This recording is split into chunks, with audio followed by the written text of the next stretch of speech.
Bismillahirrahmanirrahim. Assalamualaikum warahmatullahi wabarakatuh. Waalaikumsalam warahmatullahi wabarakatuh. Selamat pagi teman-teman. Apa kabar? Alhamdulillah semua ya. Sekarang kita akan belajar tentang PPKN, yaitu tentang materi kewajiban mengisi kemerdekaan di lingkungan rumah. Itu di subtema 1, tema 6 menuju masyarakat. Sebelum masuk ke dalam materi, saya ingin menanyakan ke teman-teman pada hari ini, apakah ada yang nggak masuk atau masuk semua? Siapa yang nggak masuk? Mana? Sakit atau gimana?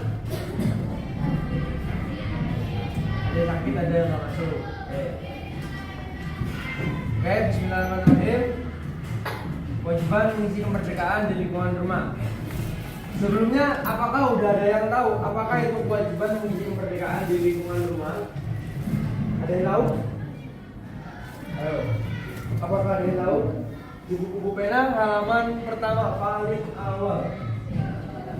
Ada yang tahu tentang kewajiban mengisi kemerdekaan di lingkungan rumah? Ya. Kewajiban mengisi kemerdekaan di lingkungan rumah adalah melakukan hal-hal positif sebagai bentuk rasa syukur atas kemerdekaan yang telah diperjuangkan oleh para pahlawan khususnya dalam kehidupan sehari-hari. Jadi kewajiban mengisi kemerdekaan di rumah adalah kita melakukan hal-hal positif. Hal-hal positif itu seperti kita membantu orang tua, terus membersihkan tempat tidur, terus menyapu halaman, itu adalah hal-hal positif. Karena apa? Untuk menghargai perjuangan para pahlawan terdahulu yang telah memperjuangkan kemerdekaan Indonesia. Gak usah terlalu jauh ya, gak usah terlalu jauh melakukan hal-hal positif. Cukup di dalam lingkungan rumah saja, seperti membantu orang tua misalnya menyuruh beli masako ya di warung. Itu kan suatu hal yang positif. Terus orang tua menyuruh membersihkan tempat tidur, itu juga hal yang positif. Intinya bukan hal-hal yang negatif. Intinya kita itu bersyukur dan menghargai atas perjuangan para pahlawan yang telah berusaha keras memperjuangkan kemerdekaan Indonesia. Karena sampai tahu sendiri kan berapa lama Indonesia dijaga? 350 tahun.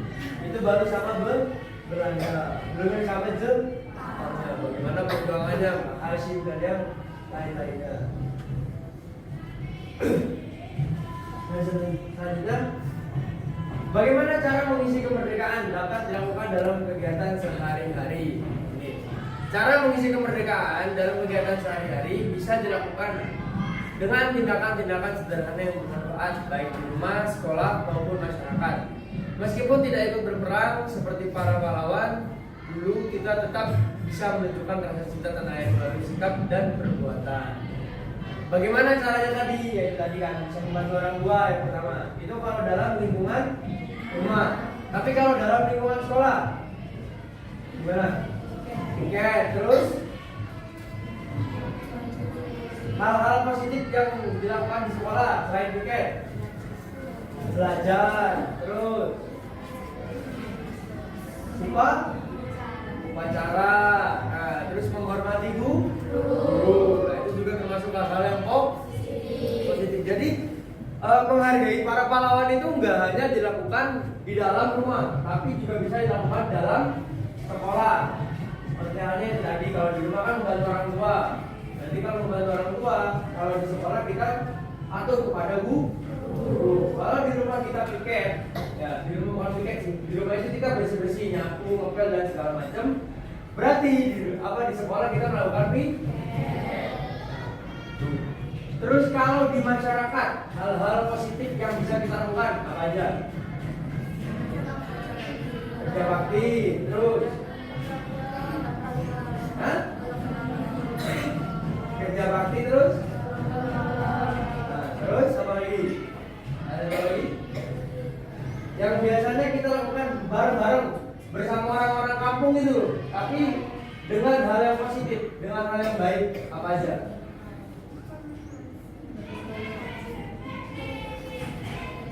Posyandu, adanya posyandu itu apa posyandu bukan? Posyandu, terus apa lagi?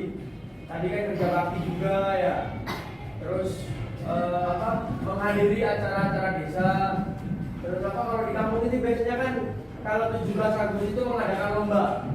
Nah, itu kita turut aktif di situ juga, termasuk hal-hal yang sebenarnya intinya cuma satu ya. Intinya cuma satu. Dari ketiga tersebut di rumah, di sekolah dan di masyarakat itu kembali lagi hanya satu tujuannya, untuk menghormati para jasa Pak.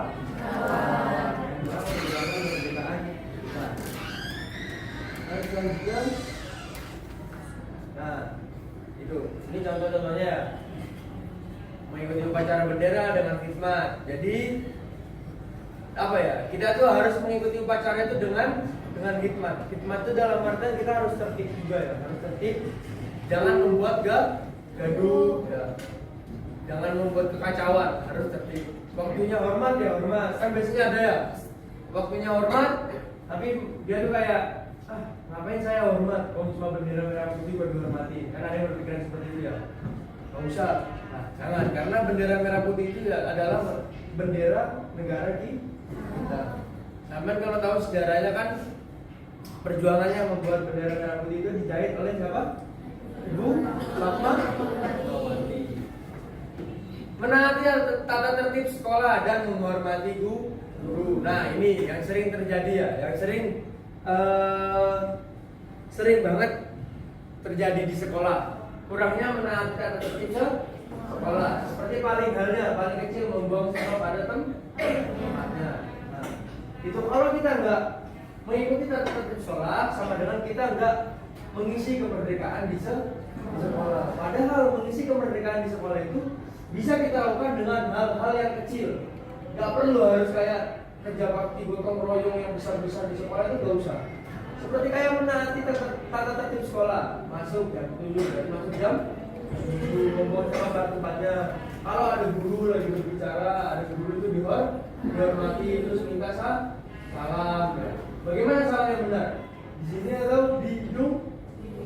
Di hidung. Karena kan masih banyak ya, kadang itu orang yang belum tahu ya tata cara salaman yang baik dan benar, karena masih di bibit toh.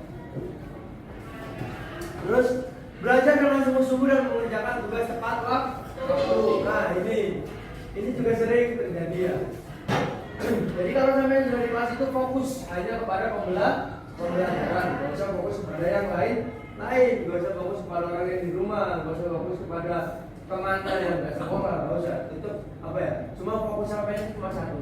Masuk kelas, duduk, mendengarkan guru, fokus kepada materi. Kalau dikasih tugas sama guru, ya dikerjakan. Ya. Karena guru itu akan apa ya? Guru itu nggak bisa sewenang-wenangnya mengasih tugas yang berat kepada sampean. Guru juga pasti memikirkan bagaimana caranya agar tugas tersebut bisa dikerjakan sama anak-anak usia kelas 6. Nah, mungkin kan guru itu materinya kelas 6, tapi masih soalnya kelas 12 SMA.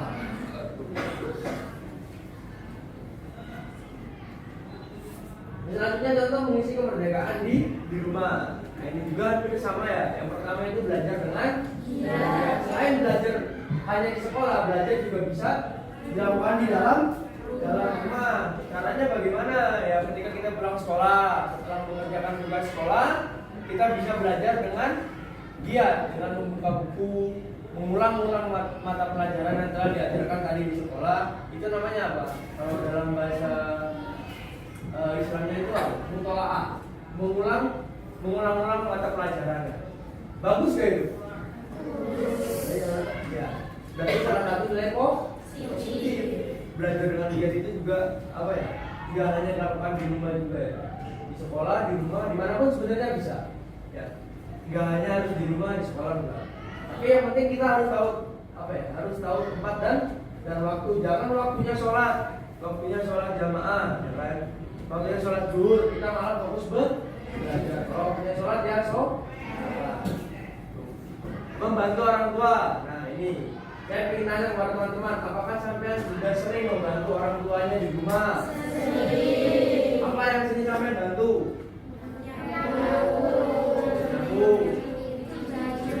Baju, memasak? Tuh. Ada yang nggak pernah membantu orang tuanya sama sekali? Nah, nggak tahu ya.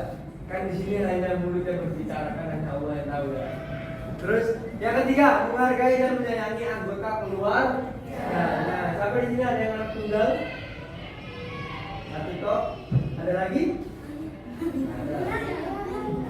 Nah, yang punya keluarga nih biasanya kan berantem sama adiknya ya, berantem sama kakaknya, sama mbaknya.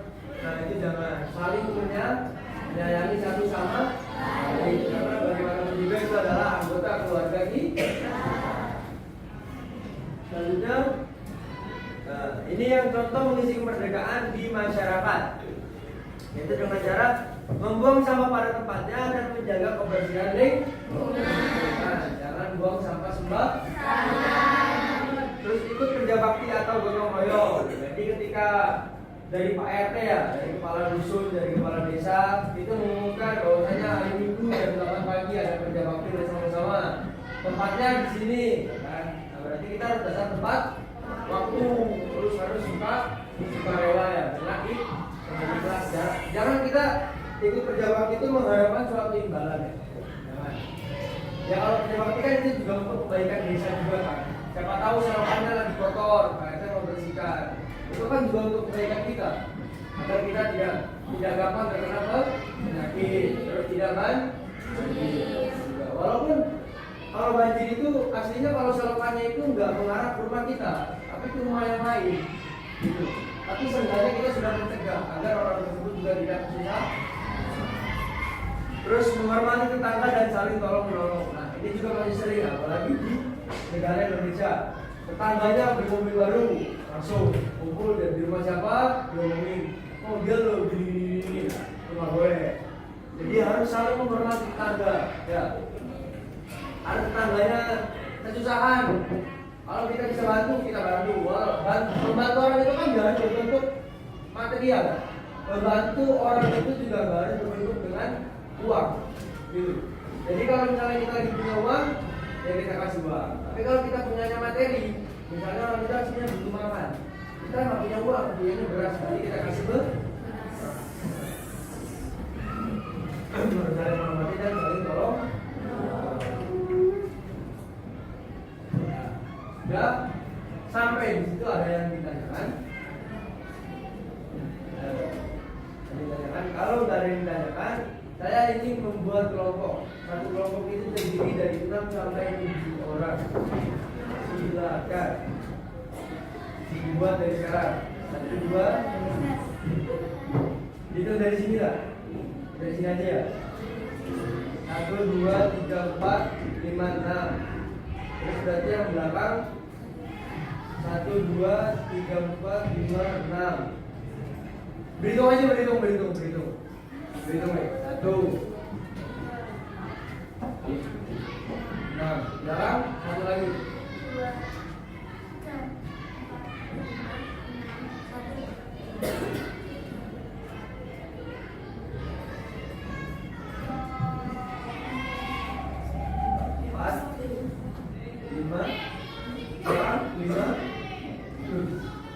4, 5, 6.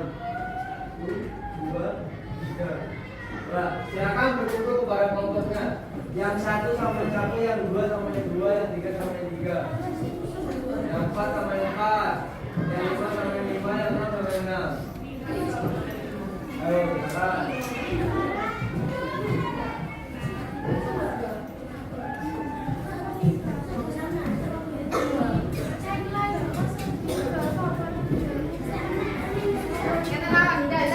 Anggap saja sudah kelompokan, Bon. Nah, kasih lagi. Orang lain belajar komunikasi, anggap saja sudah kelompokan. Oh, nah ya sudah sekarang kita lapor. Anggap saja sudah kelompokan. Pilih kasih sampai.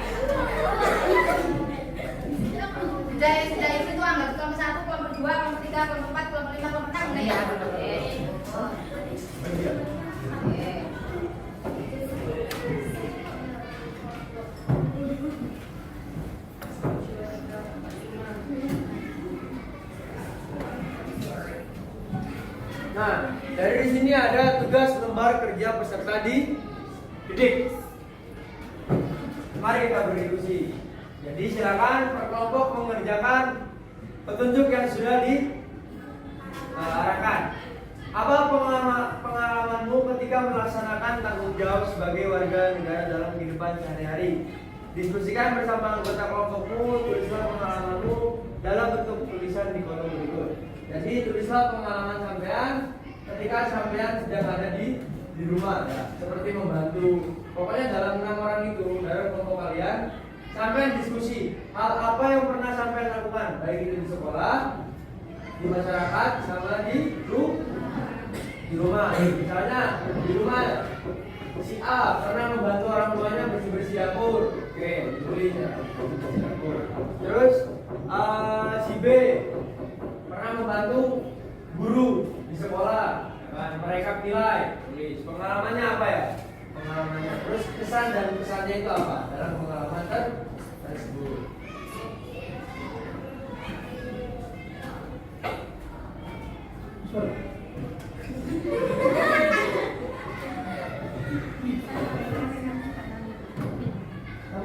Udah, diakhiri. Akhirannya nanti kan di foto juga. Oh iya. Ya. Akhirannya nanti di Facebook no di videonya ya. Sampai putar kamu akhirannya kan dia udah.